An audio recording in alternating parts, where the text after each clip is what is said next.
Hey, this is Mr. Pittard coming to you today from my house. Well, we're going to be discussing a little bit today about monsoons and their impact on Southeast Asia. We're going to take a look at the phenomenon of the monsoon, and then we're going to take a look at how people deal with it, but not only people, but also animals and plant life, and the impact that the physical environment has had on these monsoons. One of the things we're going to discuss today is how a mountain can stop the monsoons. We're going to take some pictures on that. We're also going to pay particular close attention to how the monsoons work. And so, as we go through this, guys, it's essential that all of you pay attention, take notes, and do what we need to do to get this done. I'm trying to present it to you in a different format today because, maybe seeing me on a computer screen is more exciting than seeing me in class. But who knows? But anyway, but all seriousness, pay attention, take notes. You will be tested on this material probably tomorrow because this is a rundown. I'm trying to see how effective it is. And so I put it together. I've narrated it. If you need me to stop the narration or stop the movie so you can take notes, ask me. Pay particular close attention to the pictures. I've chosen each picture for a particular purpose. Some of you I showed the clouds, because I showed these clouds to show what the impact the monsoon has and what the weather and phenomena looks like. I show you pictures of flooding. Pay attention to the pictures of flooding because it shows how people deal with it. But not only people, but animals. Because we're going to look at, there's positive impacts from monsoons, and then there's negative. One of the negative of mosquitoes, we're going to take a look at the lifestyle of mosquitoes, and we're going to see how important it is for the mosquitoes to have these monsoon rains, because the mosquitoes need the water from the monsoons to reproduce. And so that's what we're going to be talking about today. What I need from you guys for you to pay attention, take your notes. I'll be checking them as you leave the class today. And if as usual, if you don't have them, you get silent lunch. Enjoy. The map you see is a map of Southeast Asia. What we're going to understand now is how the monsoons move from the sea, that is the South China Sea, the Philippine and North Pacific Ocean, and the Indian Ocean, into the mainland Southeast Asia, Thailand, Burma, Cambodia, Vietnam, and Malaysia. We're going to study the impact that mountains has on the monsoons as they move into these areas, and the impact of the distance of water has on the strength of the monsoons as they move to the interior of Southeast Asia. Finally, we're going to study the impact that these monsoons have on the people. The current picture shows you that when the high pressure during the winter is located over Southeast Asia, it keeps the rain from the mainland and out over the sea. The H stands for high pressure. The blue areas show which way the wind's moving.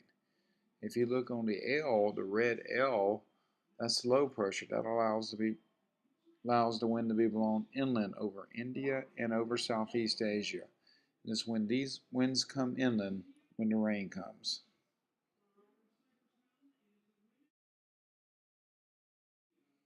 The clip you see here is the dry monsoon with the winds coming across Southeast Asia. Look how it keeps the rain over the ocean. Hey, the map you're looking at now shows the moisture moving from the ocean into Southeast Asia, the Philippine Islands, and up through East Asia. Now pay attention to where it's showing in moisture not moving. It's not moving in central China. That's because of the high mountains. It's also not moving too far over the mountains located in Laos. So pay attention and look at where the moisture is proceeding from. It's proceeding from the warm waters surrounding Southeast Asia.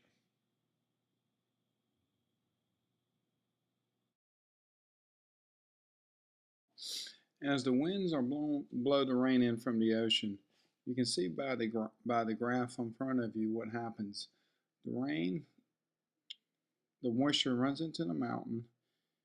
It's taken out on one side of the mountain, but it doesn't make it all the way over the mountain, so the other side is dry. This is what happens when the monsoons come to the higher level elevations in the Himalayas and the other mountains located around Vietnam.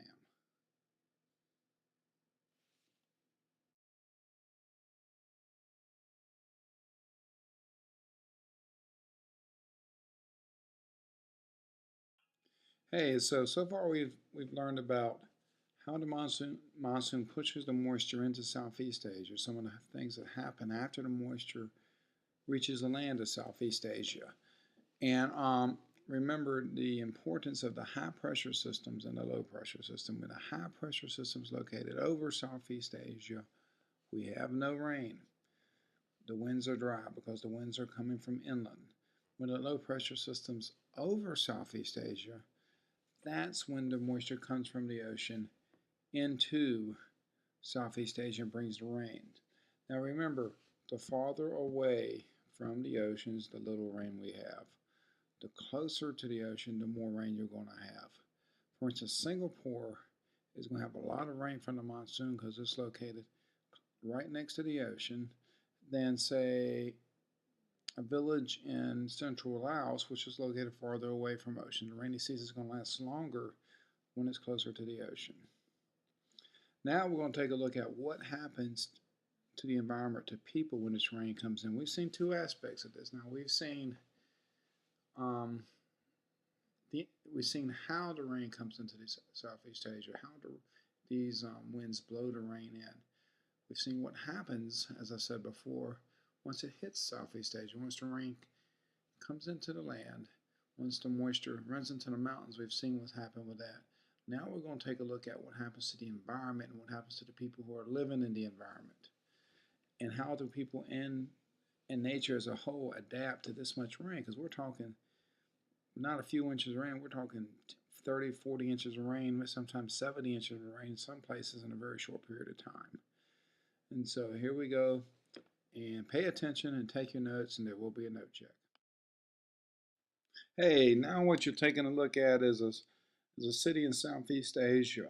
Look at the ominous clouds over the city, but look how calm the people are. They know this is the monsoon season. They know they prepare for the season. They know what the city season holds in store for them. They're not worried because they've adapted to the monsoon season. So clouds like these in North America may attract a lot of attention because we're not used to it. But these people are growing accustomed to it, and they adapted to the monsoon season.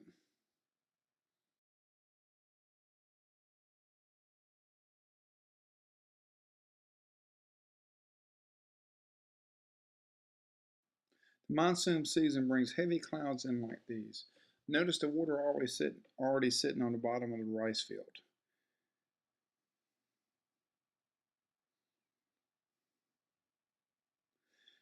As the monsoon season progresses, so does the damage it causes. It floods out people, homes, entire villages.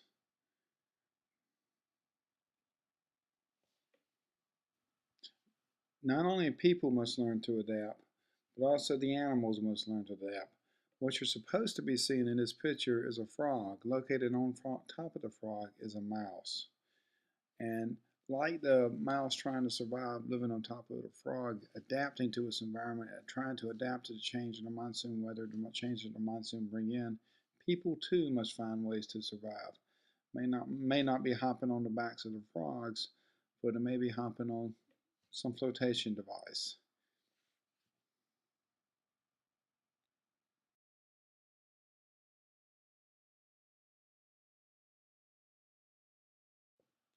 This gentleman is walking to work in the middle of a monsoon. Notice he has his briefcase strapped around his shoulders. Notice he just has an umbrella. He's not worried about the puddles of rain that's located in front of him. Take a look in front of him in the picture. You see the water is at least 2 or 3 inches of water. The man's not worried. He's adapted. They're used to this type of rain. They're used to this type of environment. Umbrella is all he needs to adapt. Could we adapt to this, not having lived with it all our lives? You ought to think about that for a minute.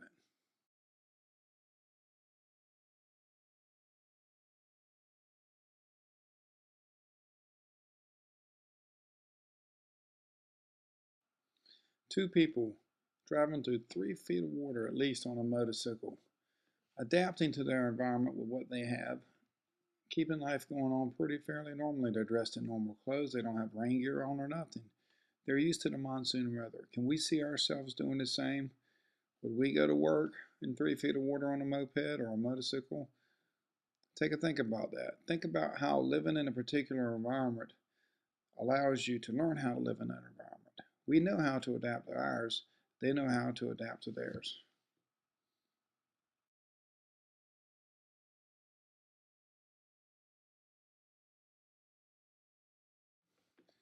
Notice this line of people. They're not lining up for disaster relief. They're not lining up for flood relief. They're lining up to get to work.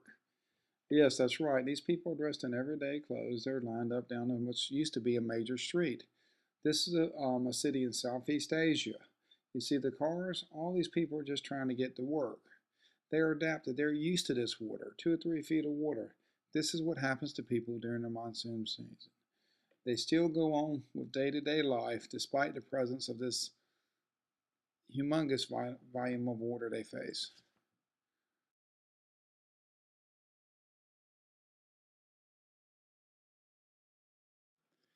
The people in this picture has found an interesting way to get to work.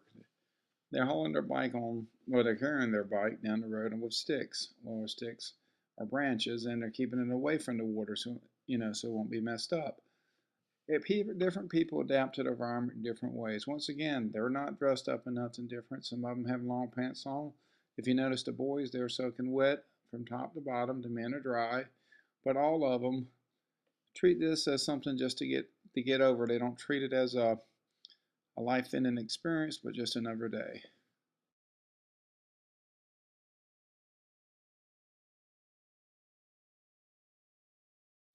This is one of the most amazing pictures I've found. Notice you think they're just sitting around watching TV, having a good old time, but just look down there on the floor. They're sitting in water, and this is water from the monsoon season. And I think this is a major picture because they're sitting in their houses. It's flooded, but you know what? They're perfectly comfortable with that. They're used to the monsoon seasons. They're adjusted to it. And so just take a look at that picture and just think about it. Could we be so calm with 3 or 4 inches of water in our home?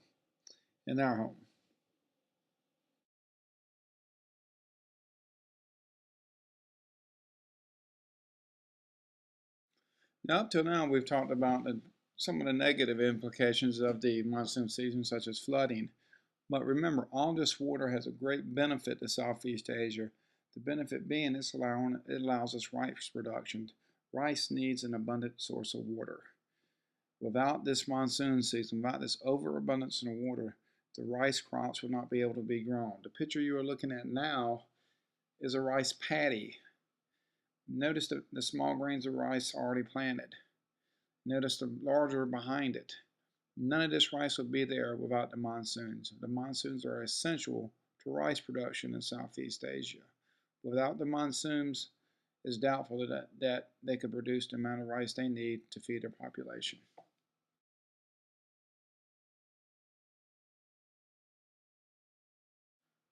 But the monsoons not only support the rice industry, but also supports our booming flower industry.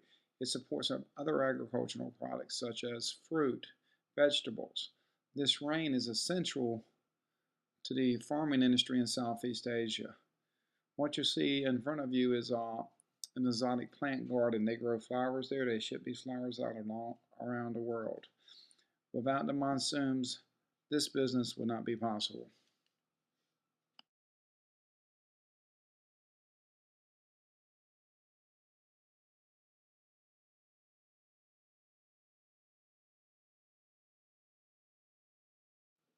The rains also, like I said before, support an abundant fruit industry. Tropical fruit, some fruit we're not familiar with, such as the pictures in the picture on the screen now, or some fruit we are, such as pineapples, bananas, and other exotic fruit. And so, monsoons bring a great deal of advantages to people as well, but the monsoons also support a certain type of environment that's unique in all this world.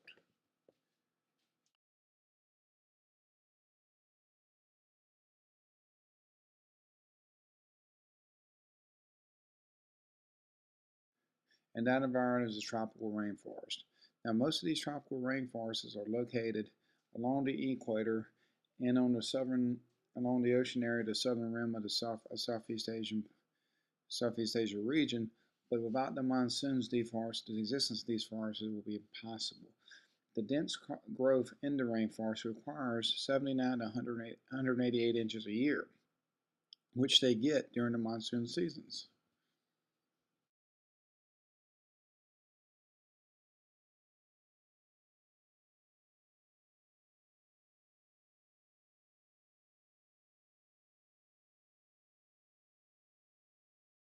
The monsoons not only support an abundant plant life in the rainforests of Southeast Asia, but abundant animal life. Found in these rainforests are things we haven't discovered yet. Medicines, animals, exotic flowers, plants, all these things that we haven't even began to look for yet. But unfortunately, our rainforests are disappearing at an ever-increasing rate, for reasons we'll talk about in the next unit. But for now, just know that without the monsoons, without the rain that these monsoons bring, there would be no tropical rainforest.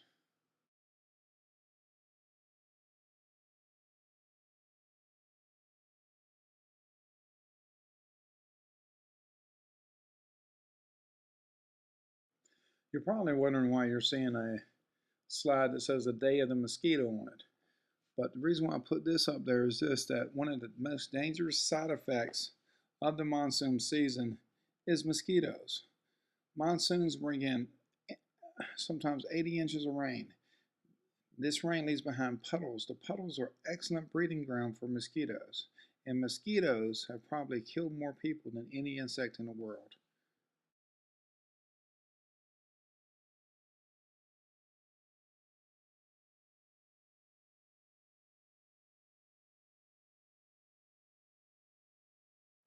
Mosquitoes need water for their life cycle. They start out as larvae and then they move up through to the pupa and next to last stage, and they emerge as adult mosquitoes. The medium they grow in is water, and the monsoon season brings in a lot of water. And it's this water that allows mosquitoes to breed, and they breed easily in the warm climate.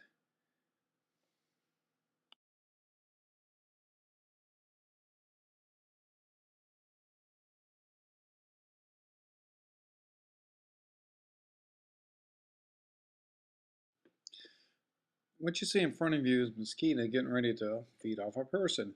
Is when they feed off to people, when they insert their sort of syringe-like mouth into a person, that's when diseases are passed. And these diseases range from malaria to various other diseases, and they kill people. Now, mosquitoes can be brought under control, but the rains of the monsoon season make this very, very difficult, especially when you have as much jungle and wilderness as Southeast Asia has.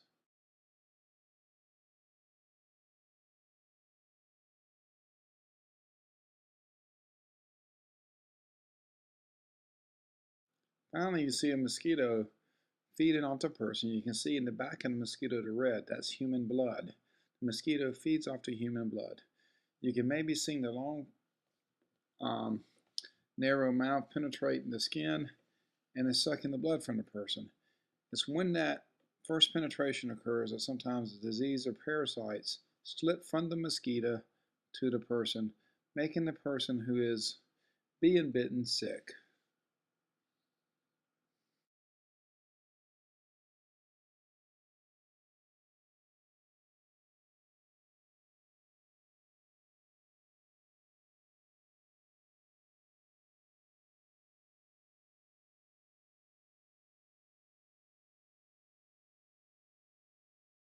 Exciting, wasn't it?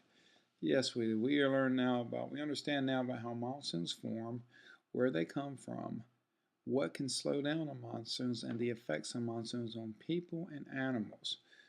Okay, remember certain things, and you may want to make sure you remember these. A, the closer to the beach, the more rain you get.